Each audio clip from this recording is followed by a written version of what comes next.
Hey, what's up, players? Chicago and I back again. Today we're going to do a video in our series called Essentials. Now, I haven't done a video for Essentials in quite some time. I actually do want to do some more of those. And Essentials are basic stuff for cybersecurity related things like how to create a virtual environment, how to the basics of Linux, those sort of things. So just some good foundational videos and topics, what I attempted to do with that particular series. But today I'm going to do one on, it's called You Shall Not Pass. And anytime I can throw a Lord of the Rings reference out there, I will, because I'm a big Lord of the Rings dork, pretty much. Best series ever made, in my opinion. So anytime I can throw that out there. But you can kind of guess this is going to be about passwords, more specifically passphrases, and how you should be making a password complexity or a password policy in 2021. Because I kind of see this is an issue in a lot of recent attacks and also some different pen tests that I've seen done. This seems to be a recurrent problem. And you're probably thinking, player, passwords are so 1990s, 2000s. We all use MFA, baby. Tear it up! Well, that's not always the case. There's a lot of companies out there that still use passwords for credentials, and there's a lot of people that use MFA, which means you have to do passwords first on a form-based authentication to get to the MFA. So it is still a thing. It is not some archaic dream from back in the day, although we are, or most companies out there are pushing to try to get away from using passwords to MFA. So I'll give a caveat at the beginning of this video. I don't recommend going the password approach, but I'm going to show you ways that you can secure it at the best you can with what we have currently. You know, eventually we'll move, hopefully, away from passwords and get to something a little bit better. I know they're trying things like the Microsoft Hello, but we've seen recently they were able to bypass that biometric.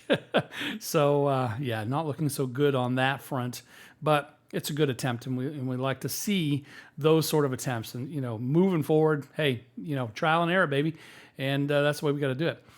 Now, if you're, let's see, I don't want to date myself, but I'm born in the 80s. 80s, well, no, I was actually born in the 70s. I'm sorry. I lived through the 80s. Let me rephrase that. So I'm familiar with the old school thinking, you know, back in the war games, how about a nice game of chess type of days, back when we were using alt binaries on Usenet and Merc for our business. I'll just leave it at that. And back in the day, the passwords that have been this way for time immortal has been your typical 8 characters long, you know, uppercase, lowercase, special characters, numbers. And then, you know, they try to introduce a little bit of length to it, but it does bring a problem where the fact is that, you know, too complex, and then you have human intelligence to deal with, where not everybody has a quote-unquote beautiful mind and they don't have photographic memory, and they're not always going to remember all these different passwords, myself included. I have very short-term memory, so yeah, it's not always the best way to design a security policy. So when you want to make a good password policy, you want to kind of get in the today's age, move forward, and drop the old tropes of the past because they no longer work. They didn't really work back then, but we didn't have the computing power that we have now back then, like distributed computing for password cracking and such. So now it's even more critical that we just dump this old garbage out the door and come in with the new and start moving ahead with a better password policy, because we're stuck with it for now until something better comes along. So I'm going to bring up a few different concepts. Now, I've taught tech classes and boot camps and certified ethical hacking classes and all that for 12 years. And all I did was PowerPoint, PowerPoint, PowerPoint. So I hate them, right? I despise PowerPoints. So I'm just going to stick with simple WordPad and just drop a few notes as I go. So hopefully that'll be good. So let me switch over to my WordPad here. My sweet WordPad. And we're going to be using this for some notes here for You Shall Not Pass. All right, let's talk about the first part here, passphrases versus complexity. You're probably thinking, you know what, player? our company says we got to have 8 characters. I mean, Active Directory says it. You know what I'm saying? Active Directory password policy by default is going to be your 8-character length. I think it's actually 7 if I'm not mistaken, but I could be wrong. 8-character length and complexity. I always have to put uppercase and lowercase and numbers and characters and blah, blah, blah, and all this other garbage. Well, let me tell you here that is a thing of the past according to the CIS benchmarks, which is a well-known, well-followed by most big corporations out there type of security, as well as the FBI themselves and NIST. They even go ahead and say this. Check this little phrase out here. This is by the way, the newer updated version of what NIST considers to be a good password or passphrase in this case. Here it is. Require everyone to use longer passwords or passphrases of 15 or more characters. Check this part out. Without requiring uppercase, lowercase, or special characters. Boom! You're like, player, we've been doing this all the time. You're telling me now that we have to dump complexity? Yes. Now, when I say yes, what I mean is you don't require it. Because, again, this will actually weaken a lot of different password policies due to the fact of just common sense, realistic thinking that humans will not remember these. And they will write it down on a piece of paper. They will put it in their phone.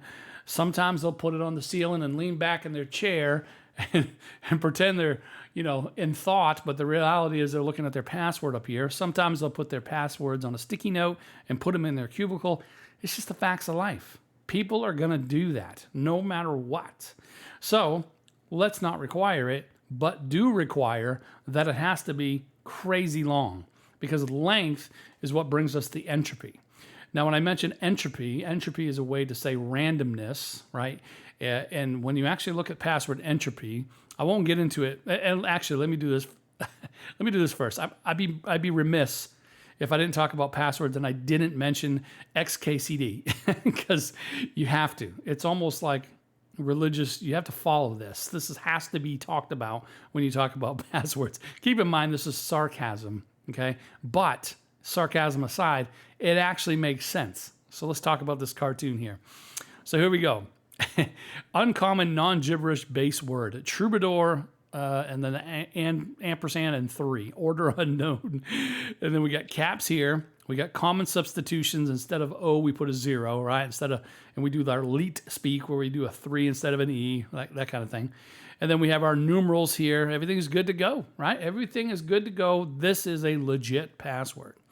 And in this case here, they talk about the bits of entropy, or 28 bits of entropy, and then they start getting into math. Now, I suck at math, but this basically means 2 to the power of 28 equals 3 days at 1,000 guesses per second. In other words, they're talking about how a password cracker that's brute forcing could essentially do something against this particular passphrase or password. So it says difficulty to guess, easy. Now, in this case, difficulty to remember, hard. Was it a trombone? No, troubadour. And one of the O's was a 0. And there was some symbol. You get where we're going with this. Complexity makes you not remember what you actually had there. Now, let's look at the one that's recommended next. Passphrases. 4 random common words. Now, if I were to look on your Facebook and you post things about yourself, things you like, my favorite movie is 300, and my favorite TV show is 24, right? Those are things that are known about me that if I put those in as my part of my random common words, that's ruining what we want to do here.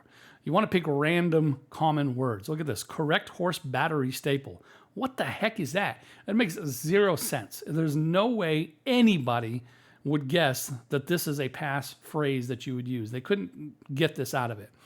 And when you look at the length of it, that length ends up being our 44 bits of entropy. And then we take 2 to the 44th power equals 550 years at 1,000 guesses a second. Difficulty to guess, hard, but difficulty to remember, it's already something you memorized. Now, I also recommend, you'll notice here as well, there are spaces. There are some different word list and password cracking tools there that allow the attacker to remove spaces out of it to speed up the calculation.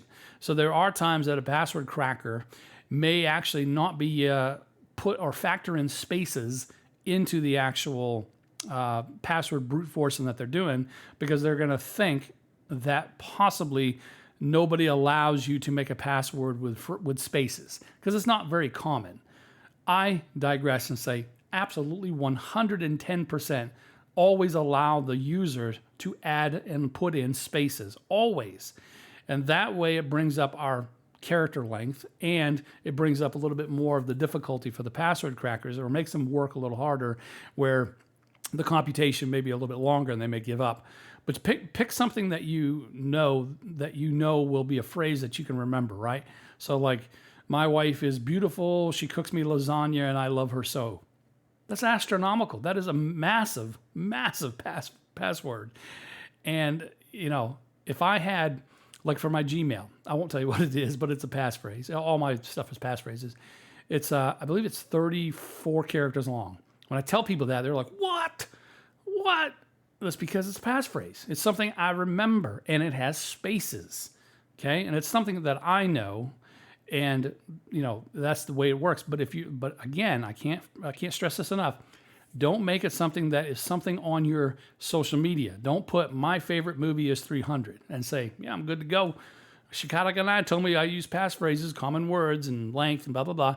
Now, remember, can't be something that is guessable by somebody researching your Facebook, because they put it into a crunch number generator or word generator that'll be using those words. So nothing that's on your social media that's being shared. Come up with a good passphrase for that particular thing. But it's a funny thing, but it actually hits home. It's true. And if you look here, like for instance here, I didn't want to get into all the math of it because I suck at math, but this example makes sense. So let me just bring it here. So if your keyboard has 95 unique characters and you're randomly constructing a password from that whole set, then in this equation, R is going to equal 95. If you have a 12-character password, so in other words, bare minimum, if you say I need 12 characters required for passphrases, and that's still low in my opinion, but let's just say you went with the bare minimum, and that means that in the equation L, length, will be equal 12. So now we take the number R to the L power. So in other words, 95 to the 12th power. And this gives me this amount right here, mathematically, is how many passwords you possibly can have. So then you have to figure, with all the distributed computing power of tools that do brute force and password cracking, this may not take that long to do. Or, again, depending on what the distributed power is, it may take a short amount of time, or it may take a very long time. So the principle in this particular one is length is the common factor that we're seeing here. Length is the deciding factor. Length is key. So instead of L equals 12, let's make our minimum passphrases 15, or maybe even 20. And now our R, 95, to the power of 20 is going to be pretty insane, right? Something like this back here, where we said 44 bits of entropy, 2 to the 44th power. That's insane, right? So we won't kind of go too crazy with it, but you get the idea. So that's kind of the simplistic part of the math of it, but it does get a lot deeper into it. In other words, passphrases rock, passwords suck, period. So in this particular case, you can see that the FBI even, and NIST, okay, so in other words, if you bring this information to your boss tomorrow and you work for a company, you say, boss, we need to get rid of this dumb password. Well, don't say that. Be nice about it. Be professional about it. But say, we need to get rid of our archaic password policy of 8 characters and complexity. He's going to be like, what? What are you talking about, play? It's always worked. Tell him what I'm showing you here, okay? Show him that NIST, and most companies will follow NIST guidelines, right? A lot of different compliance auditors, they'll be actually using NIST as their guideline. So if you say, well, we are a NIST-based, compliance in our company, therefore you need to follow the new NIST guideline. The new NIST guideline is this: passphrases, minimum 15 characters or more, minimum. In this case, not require an uppercase, lowercase, special characters. Guaranteed you're going to come against resistance. But try it. Tell your company, listen, we have to do this. This is the way to go. Of course, again, caveat, MFA, multi-factor authentication, is going to be always better. Biometric probably will be better once we get past, the different cracks happening for that. Now, this is another one that trips people out. And I've talked to some security admins about this sort of idea of changing the password policy. They thought it was nuts. So check this one out. Only require password changes when there's a reason to believe your network has been compromised. Oh, Lord, will that trip everybody out? Because what's the standard you see every single company? Well, we have a 30-day policy. We have to change a password, or we have a 60-day policy or a 90-day policy. The policy that should be there is you only change it if you know there is a compromise. Matter of fact, if you follow the Microsoft baseline for what you do for your security stuff, you'll notice here in Microsoft's documentation under the security baseline, dropping the password expiration policy was something they pushed out with this new security baseline update. It says here, there's no question that the state of password security is problematic, blah, blah, blah. When humans pick their own passwords too often, they're too easy to guess or predict, and so on. It says here, when humans are forced to change their passwords too often, they'll make a small and predictable alteration. Again, we come back to realism. Okay, come back to the real world. When you tell somebody who uses a password of password 1234 that they need to change their password in 30 days, they're going to say password 12345. Okay, that's just the facts of life. Get over it. That's the way it's going to be. And then once we wrap our brain around that that's actually the truth of it, then we need to understand keeping these policies is ridiculous, because if we enforce that we have a 15-character minimum passphrase policy of 4 unique random words with spaces, that is a pretty kick-butt password. Why would I ever want to change that? I don't. Unless for some ungodly reason it was compromised where somebody had sent it over the wire unencrypted, something to that effect, because there are not going to be any password crackers that are cracking that in this generation. So somebody would have had to have bad OPSEC and pass this over the wire somewhere with unencrypted, in this case here, or you would have had given it up to somebody through phishing or social engineering of some sort. So in this particular case, what they're saying in this one, if you look down a little further, they ask, because people are asking them, Microsoft, why are you removing that? Because they had always forced this. If you remember, if you're a Microsoft person, you'll know in the different group policies and all these different things here, they always had password expiration policies. So now they're trying to explain why they're not doing it anymore. In this particular case here, they just go through talking about it. But what I liked was this wording down here. Periodic password expiration is an ancient and obsolete mitigation of very low value, and we don't believe it's worthwhile for our baseline to enforce any specific value. By removing it from our baseline rather than recommending a particular value or no expiration, organizations can choose whatever best suits them. In other words, we think it sucks to have that, but if you want to have that sucky password expiration policy, sure, go for it. We just won't require it. In this particular case, they don't recommend it, nor does NIST. Okay? So only change it. So get rid of your 30, 60, 90-day garbage, and you only have it changed when the network is compromised. Now, the only sticky part of this may be for things like service accounts. Because if you use Microsoft products, and again, I'm not a Microsoft shill.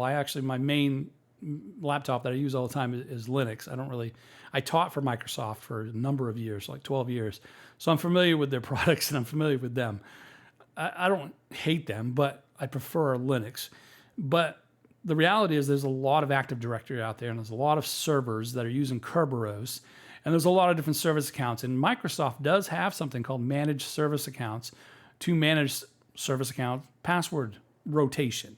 So, I mean, the policy may be not enforced or required, but it's probably good to think about what you're using for service accounts. We'll get into that a little bit later when I talk about Kerberos, because that's also important as well.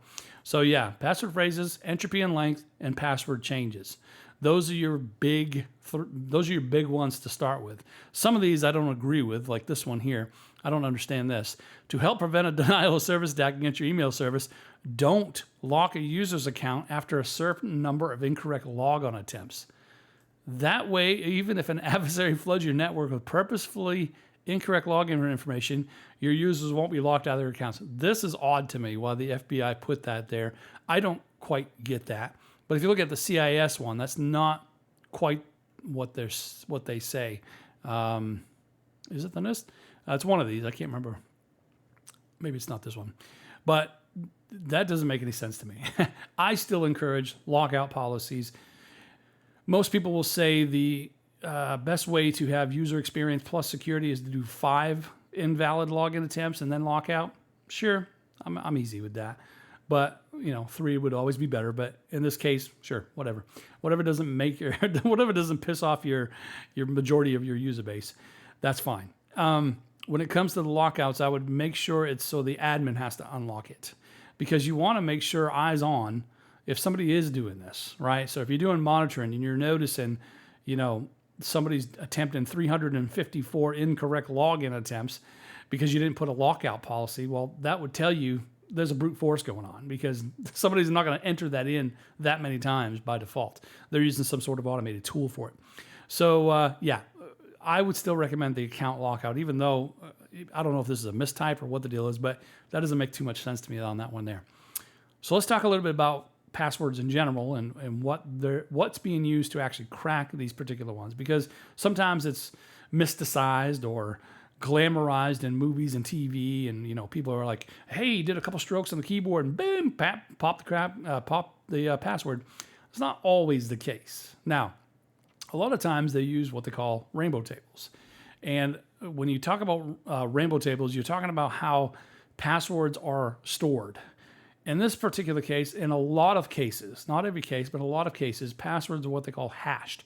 And with a hash, it's not necessarily an encryption because it's a one-way function, whereas an encryption can be reverse engineered, like a old school triple DES type of deal. We're talking about a hash being a one-way function, and it's always the same hash. For example, if I were to go to a site, I think it's still around, Hashmall, I think it was called. Yeah, there we go. So if we go here, and it says here, the quick brown fox jumps over the lazy dog, right? And I pick, I don't know, SHA-1, which I wouldn't recommend, but just for this example, I'll pick it. Hash this text. Bing, it gives me this here. Now, with SHA, you can recognize it's SHA because if you count the number of characters, it will always be 40. If it's MD5, it will always be 32 characters. So if you're ever doing a CTF and you want to determine what the hash is that you're looking at, look at the number of characters. Matter of fact, if you're taking the CEH exam, because I taught CEH 7, 8, 9, all 3 of those for 12 years, I'm familiar with what they have on that exam, and they do have questions like this, and they give you a hash. And I actually had to count the characters on the screen. It was difficult, but I saw it was 40 characters, and I knew it was SHA. So remember that little tip for you CEH people. Anyways, so you notice that this random value starts with 2FD, right? So if I hash it again, bing, same hash. Hash it again, bing, same hash. So no matter what, if I'm using SHA-1 and I have this phrase, it's always going to be this hash. Therefore, if I put a password in, let's just say a real bad password like password 1234, and I hash it with SHA-1, let's just say, this is my hash. Again, 40 characters, okay? Still going to be 40 characters, but this is the hash. Now, if I did 1, 2, 3, 4, 5 and hash it, it's a completely different hash, not even close to the original, okay? Now, here's the thing, though. If I surmise that this is a common password that people use, I'll put it in a text file, and then I'll put 100,000 other ones that are words in the dictionary. And then I'll put another 100,000 common passwords that are being used. I'm exaggerating, obviously, but I'd make this massive, massive list in the text file of all these passwords, and I would hash all of them. So now this list will have the real value, password 12345, and beside it, there'll be that hash, okay, for SHA-1. In this particular case, then, if I were to go ahead and somehow capture somebody's hash credentials and I knew it was SHA-1, I could essentially run this through a password cracking tool that will plug in my list that I made, and it will go until it finds that hash. So if it finds a match of that hash and the one that you just compromised, it'll say, bing, we have a match. Then you look to the left, there's the passphrase. That, or the password in this case. That is how people crack passwords. Not the only way, because you can also brute force, but that is the general way that people do it. And they generate and they get these massive lists, for instance here, of rainbow tables. In this particular case, they do it based off what I just mentioned, SHA-1, MD5, and these NTLM and LM, these are Microsoft hashes. So Microsoft typically does not, as a matter of fact, I don't think they have started to yet. I know back when I was teaching, they never they never salted their hashes. And what I mean by salt is I mean add in some random value to it to give it more entropy, more bits. Now, Linux is famous for doing that sort of thing typically when they do their hashing under their shadow file. But Microsoft notoriously has not done that. Therefore, it's been easier to crack Windows passwords in some cases because of that. Now, not saying that you can have a sucky password in Linux and it would take forever to crack it. That ain't the case. But I'm just saying, in general, if you salt a hash of a password, it's a lot better than if you didn't, okay? So in this particular case, these are ones that you can download, and they have massive amounts, as you can see here, of different files. Now, I've seen some that go up to 1 terabyte. That's insane. So when you start getting up into 1 terabyte text documents, that's highly likely your password is in there. If it's a okay password, it's likely it's in there. And after time, using that rainbow table speeds up the time to crack, as opposed to something like using just plain brute force. Now, brute force will always crack a password. Key word is, though, given time. So it may take them 10 million years, but it will always happen. Mathematically, it has to. Because if you try every single combination known to man in the universe, it'll happen. It's just the length, how long it will take, right? So brute force is not always the way, because there's a lot of times that people will get locked out if you do a certain number of attempts, and you could actually start denying service of the actual victim that you're trying to attack. And it's useless to you now because it's crashed. So a lot of times they don't try to brute force if they don't have to, but what some will do is they'll use a tool called Hydra, and it will be a protocol. So for example, if you have an FTP server or an SSH server, and the username has a hash for the credential, for the password, you can use Hydra to just continually try a word list or rainbow table against that protocol. So they continually keep trying to connect to SSH using every password that's in the rainbow table until it connects. That is how they brute force their way into an SSH or FTP, something to that effect. And there's a ton of tools out there that do it. Hashcat,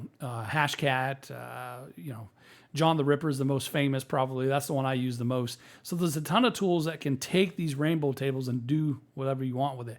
And there's also tools you can use to create these rainbow tables yourself using different algorithms and different key spaces and adding uppercase and different whatevers to it. Cain and Abel was an old school one. I don't remember if everybody remembers that, but that was back in the old school days. Back when you had what was that video game? All Your Base Belonged to Us. Back in those days, Cain and Abel was the deal, and it was Windows. It's only Windows, so that was pretty cool. But anyways, you get the idea. Rainbow tables are how people are blasting these particular passwords in a lot of cases. All right. Now, once you've decided, let me make sure I'm following my thing here. Yep. Once you've decided to, okay, I'm going to use passphrases in your own personal world instead of just at work, you may think to yourself, okay, I'm going to use this super awesome password or passphrase, 15 character minimum, but it's actually 32 characters, and it's crazy long and it has spaces, and I'm going to use it for all of my accounts. Wrong. I never recommend that. I do recommend not expiring the passphrase, so it's different. In this particular case, I'm saying you should have a different credential for every account, not every 4 accounts, every account. So if you have a Facebook, you have a Twitter, an Instagram, what have you, Chase Bank, I don't care what it is, different logins for each one. And you're probably thinking, come on, player, how am I going to remember that many passphrases? Or how am I going to come up with that many passphrases? KeePass. And you're probably thinking, oh, I've heard of this before. Oh, you may have heard of another one called LastPass. And I always get this question whenever I do seminars or teaching trainings and such on privacy and OSN stuff. I always get the question, what about LastPass? So I had originally used LastPass a long time. I don't actually have a big problem with LastPass outside of the fact that they changed the free account to not be able to be run on multiple devices at the same time. The big issue I have with it, in comparison to another competitor called KeePass, which is free, by the way, is that LastPass is online, cloud-based. This KeePass one is offline. That's the key differentiator for me. I want to have control of my own database of passwords, and I make 3 copies of it because you follow the backup principle of 3-2-1, 3 copies of all your data, 2 different mediums at most or at minimum, and then 1 in an off-site area. But we don't need to go that far. But it is wise to have this, the one part of it, stored on maybe a USB key of some sort and store it in your mother's garden or something to that effect, so that when something does happen and your computer crashes or somebody or somehow you lose control or access to your actual database that you saved somewhere, you can go dig it up in the garden as your USB and you have it there, because all of your credentials will be on this. And it'll be horrible to have to redo them all. So the 3-2-1 principle, back up 3 copies, 2 different mediums minimum, and 1 offsite somewhere else. So it's okay then to take the other 2 and back them up, maybe store them on an external hard drive, which is what I like to do, or store them on your phone. However, let me speak on the phone part of it. I don't have any issue storing the actual database itself because it is encrypted with AES 256. I'm good with it. I don't have any problem storing the database on the phone, but I do have an issue logging into anything on my phone. I don't recommend it in any form or any form whatsoever. Mainly because of the memory that's stored on the phone and the possibility that you could lose the phone. I don't recommend it at all. Plus, the different areas that you go to, you may not use the actual 5G, 4G, and you may choose to use the Wi-Fi to save a little bit on that. And then now it's kind of exposed out in the public. I just don't recommend it on the phone at all. So I don't log into my Facebook. I don't log into any PayPal. I don't do any of that stuff on the phone. I will, however, keep a copy of KeePass database on my phone.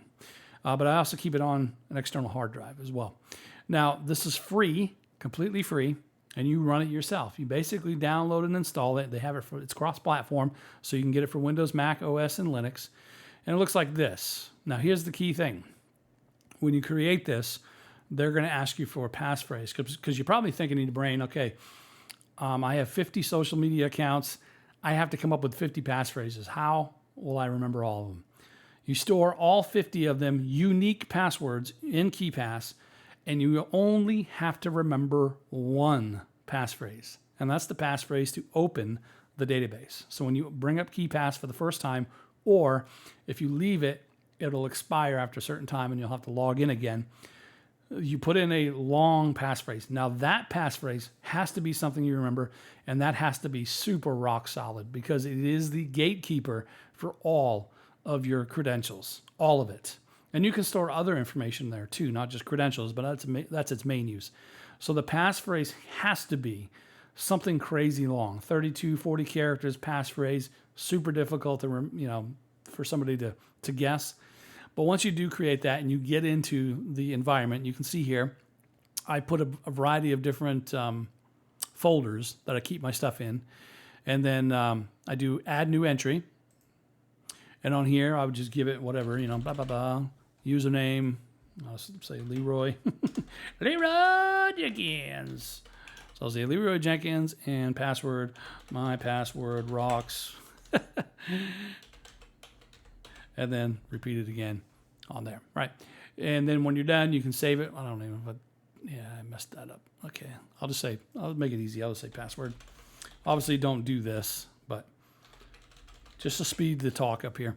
So you put it, oh, I'm sorry. You don't put that in, just the URL. So the URL of the website. Now, the reason you would do that is because you would actually copy there's 2 options here. One is you can copy and paste the credentials to any site you go to so that you don't really necessarily have to be concerned about the key login if you're doing the copy and paste, unless they have some trick to capture the copy and paste. But in this case here, you would put the URL to what it goes to, and then you would hit OK. And under notes, you can also put some different things as well, but it's super simple. Just hit OK, and now you have it. Now, when you go to a website that whatever the site goes to, you right-click, copy username, put it in the field. Copy password, put it in the field. Now, the other option, because you're probably thinking, oh, man, that sucks, player. LastPass, it's already in the browser, and it autofills for me, and blah, blah, blah, blah. Well, hold your horses now. It actually does do that here on KeePass as well. So if you go here to Tools and Settings, you'll see Browser Integration here, and you can put Firefox. I don't use Chrome or any of the other ones, so I just use Firefox. If you watch my Firefox video, you'll see why. And then here you just say, I want to be able to use the plugin for Firefox, and I want to be able to connect to this database. So what you do then, after the fact, is after you save your database, save everything here, then you log into this first, KeePass. Then you log into your Firefox. Now for me, I went to add-ons. So let me go to add-ons real quick here. Where am I at? Add-ons, there we go. And then you just type in KeePass XC, search, and there we go. The official browser plugin, ba-ba-bang, bada-boom. So once you do that, you'll get this thing up here on the top right.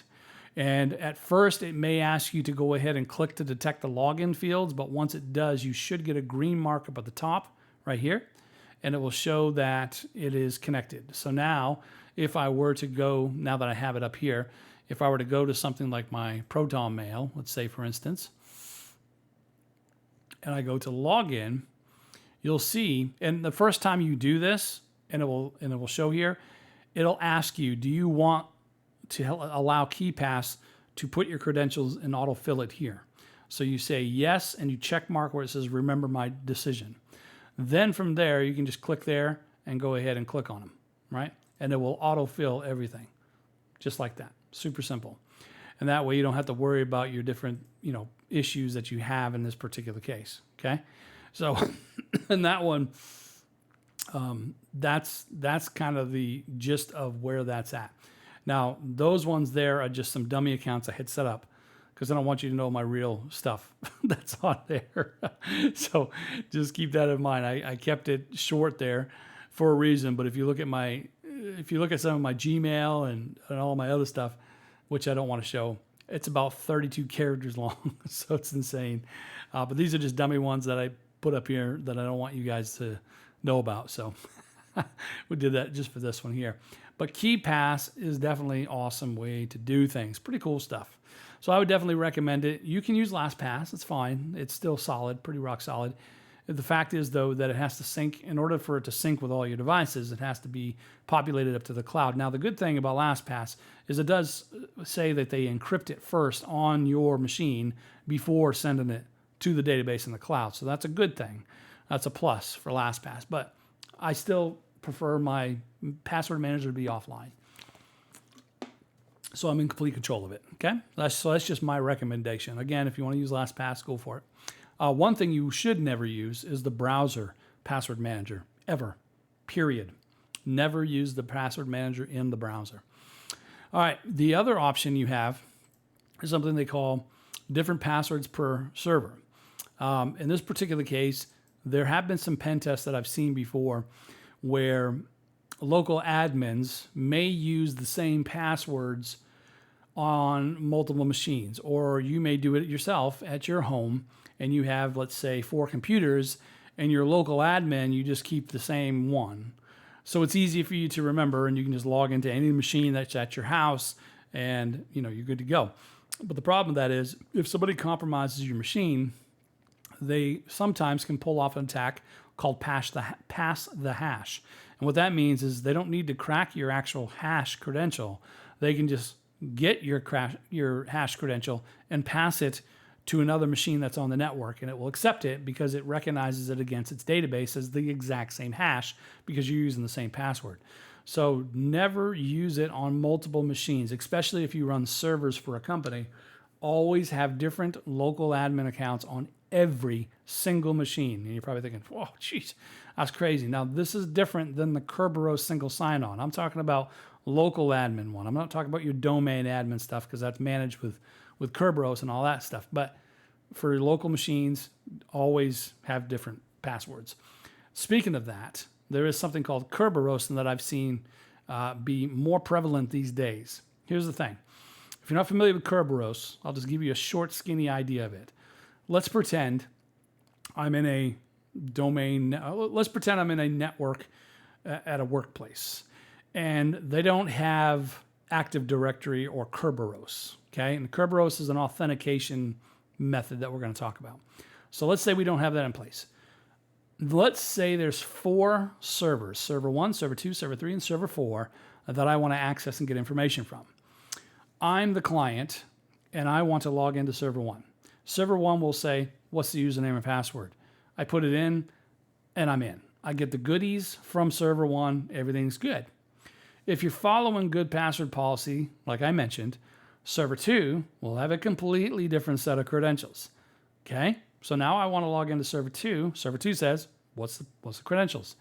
Now I have to remember, okay, the server 2 is, okay, that's this one. Boom, boom, boom. I'm logged in. Great. Server 3. And you can see where I'm going with this. As I go through 50 servers, and they all have different usernames and passwords, having to log in and remember 50 different passwords at work is insane. So there's something they call single sign-on.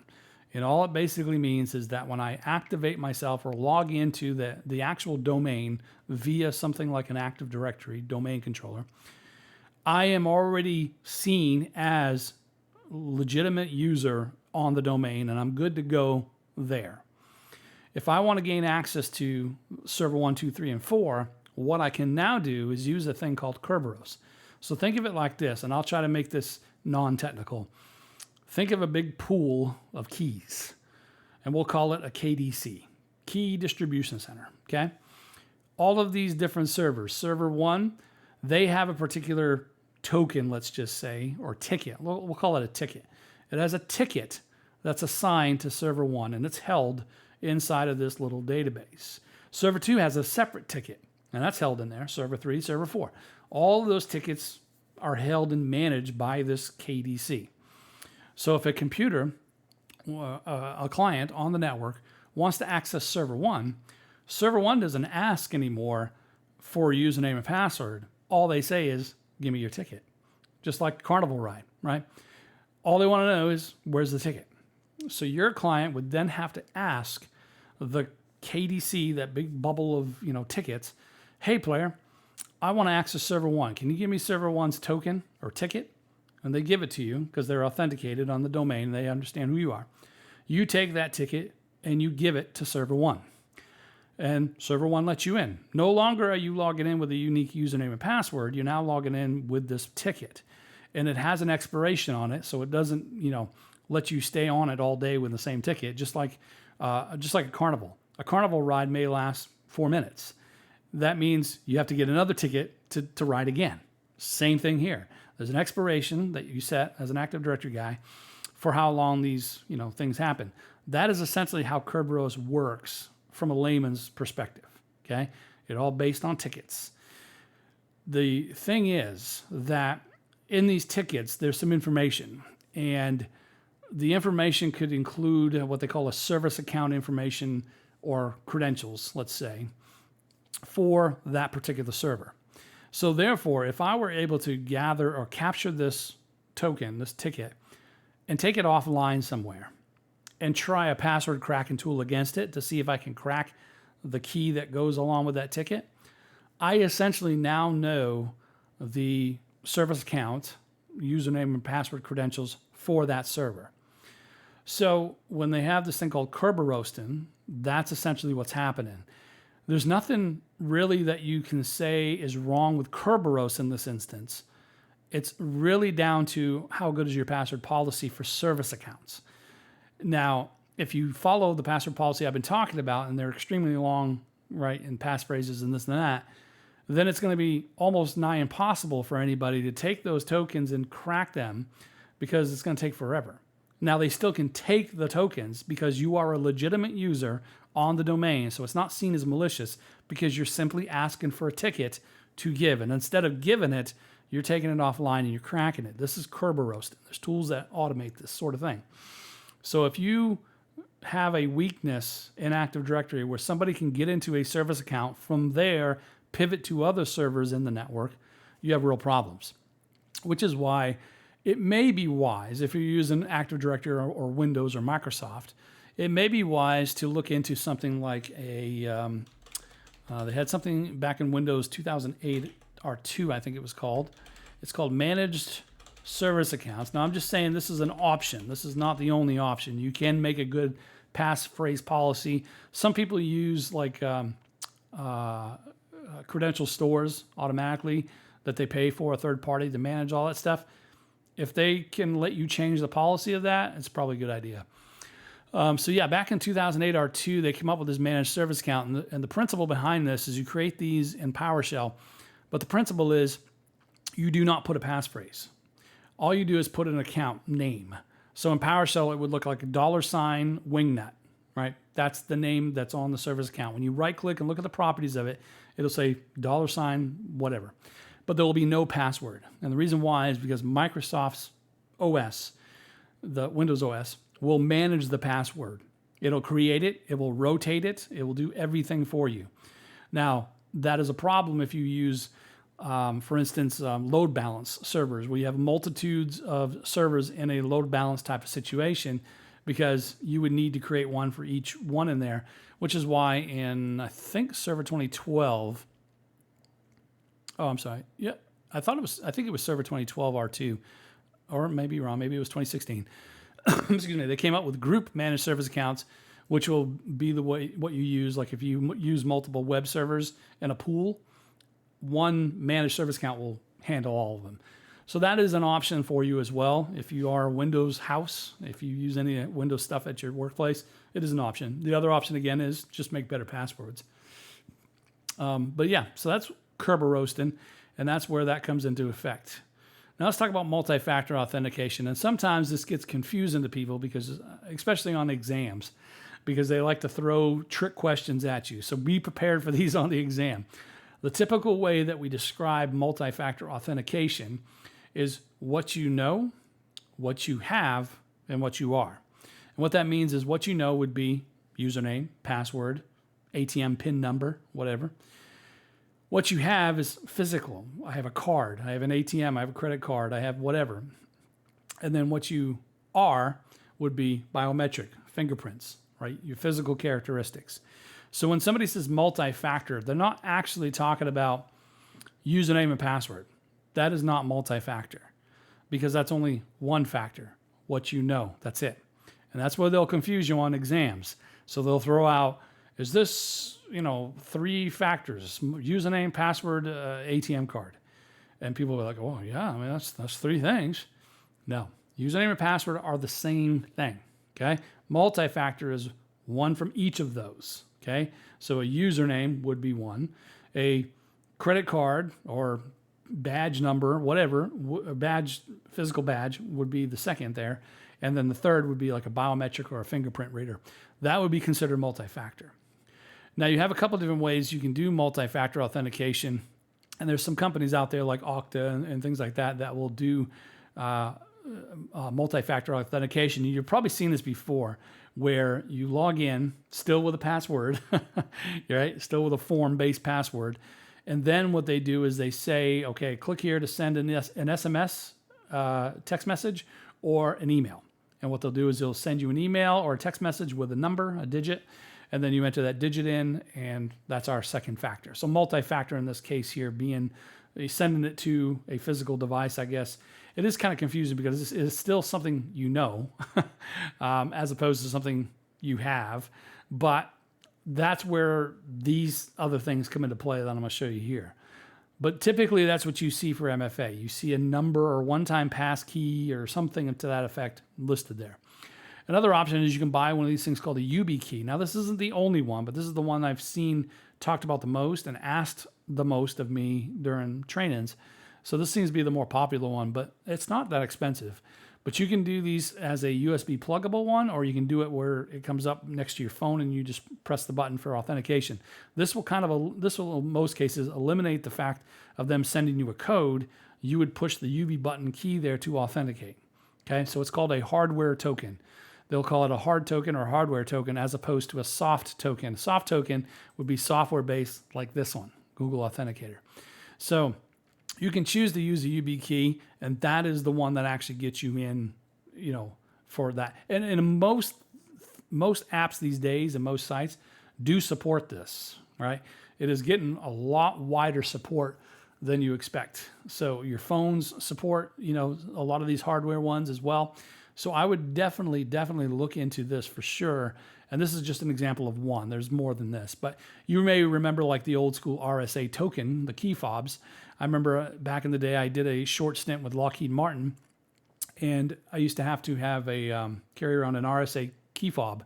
And what happened is every 30 seconds, it would change the number that's on the screen. So whenever I log in, it would also additionally ask me for whatever's on my key fob. And if it's before the 30 seconds is over and I type it in and hit enter, it'll recognize it as something valid that was generated from that, and it would log you in. So that's what they call basically a key fob is the kind of the term they use it. So if you work for the government, you probably see that quite a bit because a lot of them use those sort of things for that. The other option, again, is a soft key, and this one I do use for some things. Google Authenticator is an example of one. There's another one called Duo, not Duo Mobile, but Duo Multi-Factor, and they do something similar. And so, like for instance, if I wanted to set up any of these accounts, like my Instagram or whatever, to use it, I would have to put this number in that randomly changes each time I bring up the app. But essentially, in addition to my login, I would also put in this. Again, you're probably thinking, that's not necessarily two-factor because, again, both things are something username and password and a number, sure. The hardware token possibly is a little bit better because it is a second factor, but it is what it is. But this is what they consider called a soft token or software token. So I would recommend this as one, right? And I don't typically like too many things Google, but this is pretty solid. And a lot of apps support this, but they also support Duo. So there are some things that I do use the Duo one for. And again, when it comes time to log in, it's going to say, well, give me the PIN number that's on your Duo app. So I'll bring up my app, see what the Duo number is at that time, and put it in, and so on and so forth. So those are some ways to do some multi-factor authentication, okay? As you can use those hardware tokens for that. So in all, passwords suck. And we want to move away from them. But if we are going to use them, we definitely want to go with passphrases, okay? Passphrases, and not, phrases that you can pick out from looking at your social media or anything like that. But I hope this has helped you in developing your own good password policy. I've implemented it here at my house with my wife and my daughter. They bucked me at first, which is understandable. But now I've got my wife using the KeyPass, right, all the time. And I've got both of them making, 30-character passphrases for their passwords. And they're okay with it. I mean, they're not technical in the least. And they do okay with it. So it's not really a difficult thing to change your habit now and change through your passwords. My recommendation is if this is new to you and it's eye-opening and you're saying, I really want to take care of business, my recommendation is to go to all of your sites that you do now currently have, and then set up your KeyPass and go down through every one of them and change all of them to a passphrase. Now, I will say this one caveat, which is a problem that really upsets me, is there's a few, well, actually more than a few sites that don't allow what I'm talking about. In that particular case, it becomes a lot more difficult to implement what we're talking about here. So there are some ignorant, and I'm going to say ignorant, websites that demand that you still use this archaic Fred Flintstone age password expirations and password complexity rules and this garbage, and they only require that. So in those instances, I guess you kind of have to bite the bullet, but in those cases, what you can do is you can come to your KeyPass and you can actually have it generate a password for you. And I'm trying to remember where it was, right there, password generator. So you can actually bring this up And you can say, okay, well, they want uppercase, lowercase, special character, number because they're stupid. And then you can generate this and save it in your KeyPass. And again, make 3 copies of this database in different locations. Don't keep them all on the same machine, obviously. Keep them in different locations so that you always have that for those stupid sites that still force that. And yes, they're stupid. Did I say they're stupid? Yeah, I did. So in those particular cases, I 100% say that's the best way to do it. I would recommend going through all of your passwords and changing them to passphrases tonight and putting them all in KeyPass. That's my recommendation. And then every time you go to a site, always use KeyPass first, bring that up first, and do your business on it. Don't worry about if you lose the database, because if you have 3 copies, like I told you, you should be good. And don't worry about someone cracking it, because if it's a good 32-character passphrase that you have for KeyPass, it'll be astronomical before they crack that.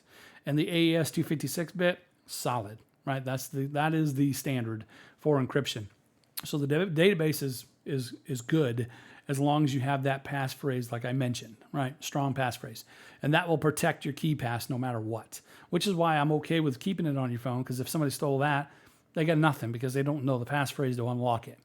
So I highly, highly, highly recommend using KeyPass or something similar and going through and changing all your passphrases, put them in there, and then generate for the sites that are stupid, generate whatever the actual complexity is that they want, and then go that route. I also recommend, like if you work for a company, whether, use professionalism, but bring it up, and mention, hey, listen, we are a NIST house.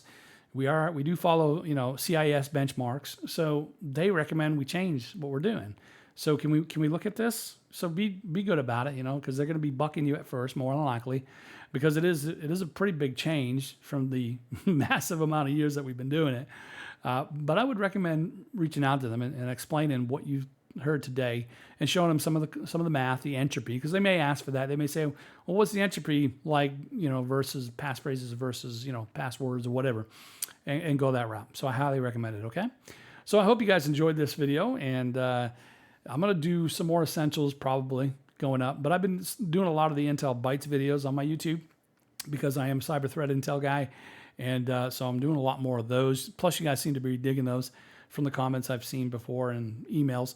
So we're going to continue doing those. I will also continue doing some more pop out of the server drop videos, which are CTFs, where I teach you some hacking basics and concepts using capture the flags.